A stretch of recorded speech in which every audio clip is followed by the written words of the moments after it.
Let's do a video real quick talking about the two new 1.4 drive discs. We have two exciting ones for the Branch and Blitz song set, and as well as the second one over here, which is the Astral Voice. Now, a lot of things that we want to talk about, but let's go in order of them. Let's talk about the first set. This one has the Miyabi thingy in it. We can infer from that it's most likely going to be a Miyabi set, as well as what we've seen in the live stream, the official content that we have. We'll do more Miyabi guides shortly, so don't worry about that. We'll cover it more on the channel. But more importantly right now, who can use this set? Who can use these sets? Is it even worth you farming for them at the end of the day? Let's talk about it. This one definitely is probably going to be best in slot for Miyabi. If you are pre-farming right now for Miyabi, my recommendation is don't bother with the 4-piece. This one's going to be really good. You can get a nice 2-piece right now. Maybe you have an anomaly proficiency, maybe you have an ice damage bonus. Take the one that has really nice substats as well. Sit on that for a while, but don't pre-farm.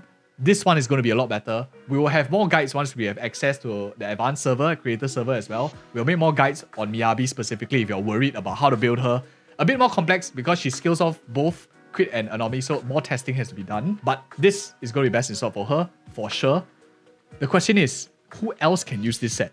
Now, we thought about all of the different characters here so far, and it's very tricky because unlike other characters, which can transfer anomaly proficiency, like Seth can transfer anomaly proficiency around, this anomaly mastery is very difficult to meet for any character in the game other than anomaly characters. Because base anomaly is everyone is like less than 100, we checked. So without an anomaly mastery 6 slot, you're going to struggle a lot in terms of getting this 115. Which means you can't like cheese it and put it on a crit character and then have like someone transfer the anomaly mastery or their very high anomaly mastery procs this, so you get a massive amount of crit damage, 30% as well in the 4-piece. This is a very fantastic set, but other characters can't abuse the 4-piece because of this 115 anomaly mastery. But who else can use it? Let's talk about 4-piece first. The 2-piece is a lot more generalistic, and there is a character that favors it a little bit more. The character that I'm thinking about, two characters that can consider, Miyabi of course, and Yanagi. But Yanagi is conditional. So the only reason why Yanagi can use it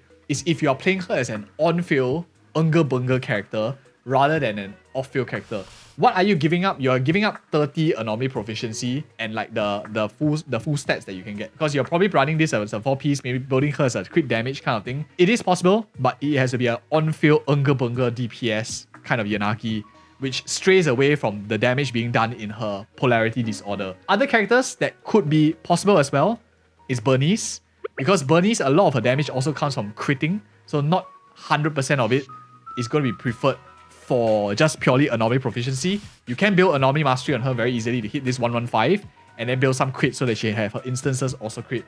These 3 characters are probably the highest likelihood of even using this set. But the 4-piece, maybe a future character, other characters that have maybe ability to buff anomaly proficiency, then it'll be a lot more useful. Then you can transfer the anomaly proficiency around and then buff your main characters up. Who else outside of anomaly characters might be able to use this? And I think there's only one exception to this rule, where a character that could possibly use this will be a unit like Nekomata. Now, I've tried to brainstorm for the rest of them, but no one really wants to have anomaly mastery in the 6 slot drive this. Nekomata doesn't mind, she doesn't really care too much about energy regen, and physical characters do a lot of damage from having that proc of that massive assault damage. So anomaly mastery is not a wasted stat on her as well. Any character that has like passive anomaly mastery buffs also will be interesting to see, but Nekomata is one of them that I'm thinking of right now. You can run nice crit hybrid with anomaly as well for your Nekomata. So for the 4-piece, these 4 characters are probably the ones that I would think of. Out of all of them, they are all very low priority. Miyabi is like probably like the top. The rest of them is like you're trying to force fit this set rather than it being an easy fit around it. The 2-piece is a lot more versatile and it's very good. So it really makes this domain like super good because it's super generalistic. For all it's worth, the crit rate 8% is like one of the most universal sets on damage dealers in the game. And this crit damage 16% is whatever benefit you have from the crit rate set domain, is this exactly the same. Crit damage 16% is very good. Any character that uses crit will use this, but there is a one category of characters that prefer this a lot more than a lot of the other characters in the game. And that is going to be Soldier 11. And any future character that comes out with fire. The reason why this is so good is because the fire set in the game, the 4-piece fire set, gives you a massive amount of crit rate. You add that massive 4% stat when the enemy is burning, combined together with a crit rate main stat for the 4th slot in your drive disc, very easily you are having enough crit. And of course, your substats, you will have like 1 or 2 rolls in your gear here and there, making her and any fire DPS in future a huge candidate for crit damage 2-piece, way more favored for anything else. So it's a huge pro for fire DPSs in the game right now. The second one that I want to talk about is Astral Voice. Astral Voice is an insane good set. Out of the two of them, this one is better. I'm just going to like simplify it, right? If you have a character on a team that quick assists, you gain stacks. Doesn't matter who quick assists, the one wearing it, the not wearing it. Whoever is quick assisting helps give stacks. Whoever is coming in after the quick assist gets damage buff based on the number of stacks. Total 3 stacks, so quick assist 3 times, you get 3 stacks. It stacks up to 15 seconds. Every time you quick assist, the timer resets, so you get a longer duration. You can build up longer stacks. And you can go up to 8 times 3, 24% damage buff for whoever is coming into the field. This is very huge because if you look at the other 2 sets in the game, we have Protopunk and we have Swing Jazz. These other 2 sets are only 15% damage bonus versus 24. So you just need 2 simple stacks from Astral Voice and you already outperform Swing Jazz and Protopunk. Now this becomes a bit more complex to talk about because the first layer of complexity is the characters that can quick assist. Who are the characters that quick assist in the game? We have Rina, you have Lucy, you have Sokaku, and Nicole. These are 4 characters that quick assist. Some other characters that also quick assist will be characters like Lighter. He also quick assists once you hit like 80% of his gauge. He quick assists. Seth also has quick assist in his kit. And the last one who is not very reliable to proc this efficiently is Bernice. Bernice has it in her ultimate ability. She is able to quick assist also. And now with the whole gimmick that you can split up all characters' burst cost, you might be able to get a bit more value from Bernice bursting more often, so you are able to use Astral Voice. Out of all of these characters, the question then really remains, would you use the Swing Jazz set on these guys? Would you use the Protopunk on these guys? Or will you use this new Astral Voice? And this is where the challenging part then becomes.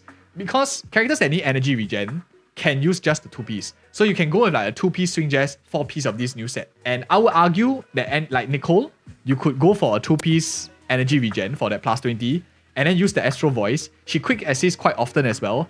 It's 15 seconds. You can get it quite easily in her rotations as long as you have her on an energy regen set in the 6th slot as well.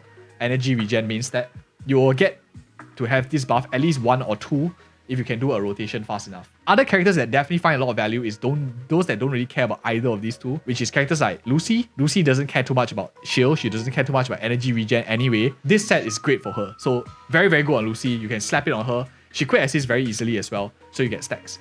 Characters like Rina, on the other hand, is a bit in between. I think it's okay. You can go with an energy 4-piece. You can go with Astral Voice. But given that these characters can proc the rotations a lot more and they are short rotation characters, because your Rina without M1 is like a 6-second buff uptime.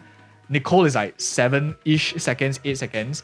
Lucy and Sokaku are a bit longer, but of course you can force the procs in a bit longer. So these 4 I would actually consider switching over if I wanted to a 4-piece Astral Voice, so you can get more damage buffing on the character that's coming on field. Lighter also is another character that can consider using this. Seth, on the other hand, is competing against Protopunk's 4-piece, but you can just run like a 2-piece shield effect and then you run like a 4-piece Astral Voice is great if you're not running like Impact Seth or stuff like that. The hardest one is Bernice. Bernice, you're taking away from her Chaos Jazz, which is a lot of damage from her. And I don't think it's very worth it, especially if Bernice is a significant proportion of your damage. I wouldn't really go for Astral Voice. I probably will be focusing more on the Chaos Jazz, the Anomaly sets for Bernice. But it is a niche comp if you ever do want to run like a purely supportive Bernice in your team composition as well. That is for these like standard few characters. The bigger question that I think one was really nicely mentioned by chat was characters that don't really have another alternative. Characters like stun units in the game don't really care too much about other sets in the game. These 5 units, they are probably running an impact percentage in the main stat, and one set of them, 2-piece impact percentage. And the 4-piece actually is quite flexible for them. A lot of us might be running electric damage bonus on like Ting Yi, maybe you're running like ice damage bonus, maybe you're running like energy regen on some characters as well, 4-piece, just to get that stat. But at the end of the day, you don't have to be the character that procs a quick assist to be benefiting from this for your team. You just need another character on the team who procs the quick assist. The carrier doesn't have to have the quick assist themselves. One huge caveat of this is you can just you can slap a 4-piece on Ting Yi, for example, 2-piece impact percentage, and you have like maybe Nicole, you have Rena on the same team doing the quick assist, and you still build up stacks. So in this way, you can build up like an Astral Voice, and you combine together and stack with a Swing Jazz as well. So you get double of this. So like 15% and hopefully a 24%. That's like a 39% attack buff, damage buff in total, which is really, really fantastic for the member that's entering on field. So these are some characters that I think are worth considering because they don't really have too much other great alternatives. Once the day comes where you have many, many different other characters, there are many different sets that come in, I think it will be a little bit more versatile. And this video has gone on long enough. My camera got excited and it also went to bed. But hope you guys found this video helpful. I think that this is a great domain for anyone who's pulling for Miyabi with a lot of value out of this 2-piece as well for the Branch and Blade Song. I will be farming this for a while and I think it's great value. Unfortunately, I think the crit rate and the energy set is still number king for energy efficiency, but this one is probably going to be a close second in my opinion. And thank you guys again so much for watching. Check out our other videos as well, these 2 videos you have on the channel, and see you in the next video.